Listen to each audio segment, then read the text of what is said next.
النبي الذي علمه الله لغة الطير والحيوان؟ سيدنا سليمان. كده 4-3. صح. 4-3. من هو النبي الملقب بالكنز؟ مش عارفين. ملقب فكروا بالكنز. شوية.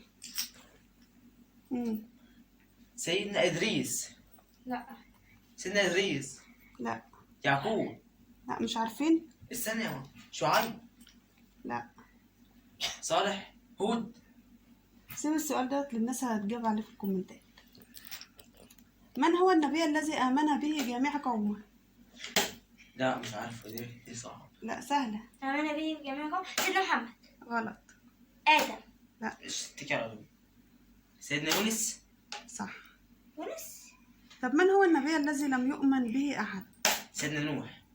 لم يؤمن به أحد من قومه. سيدنا لوط. صح. كده كام؟ 6-3.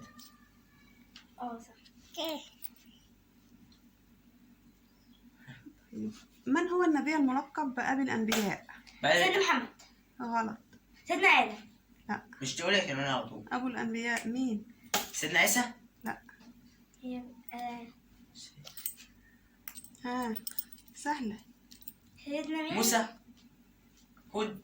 اسماعيل. صالح. مش عارفين. ابراهيم. شعيب. إبراهيم. انا قلت ابراهيم صح.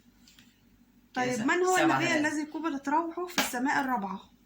سيدنا في السماء الرابعة. سيدنا آدم. لا. محمد. قبضت روحه في السماء الرابعة. يلا. سيدنا ابراهيم. اسماعيل. مش عارفين. إدريس. سيدنا إدريس. والله قلت إدريس. لا يا عم. طيب من هو خليل الله؟ خليل سيدنا الله. محمد. سيدنا آدم. لا. سيدنا عيسى. سيدنا ابراهيم. صح. ده كده كام؟ 8-3. 8-4. 8-3. لا 8-4. طيب من هو النبي الذي يقوم الليل في قبره؟ يحييه الله كل يوم. سيدنا إبراهيم. غلط. كل يوم في قبره. يحييه الله كل يوم في قبره. ليه يصلي يعني. من سيدنا هو؟ عيسى. من هو؟ سيدنا موسى.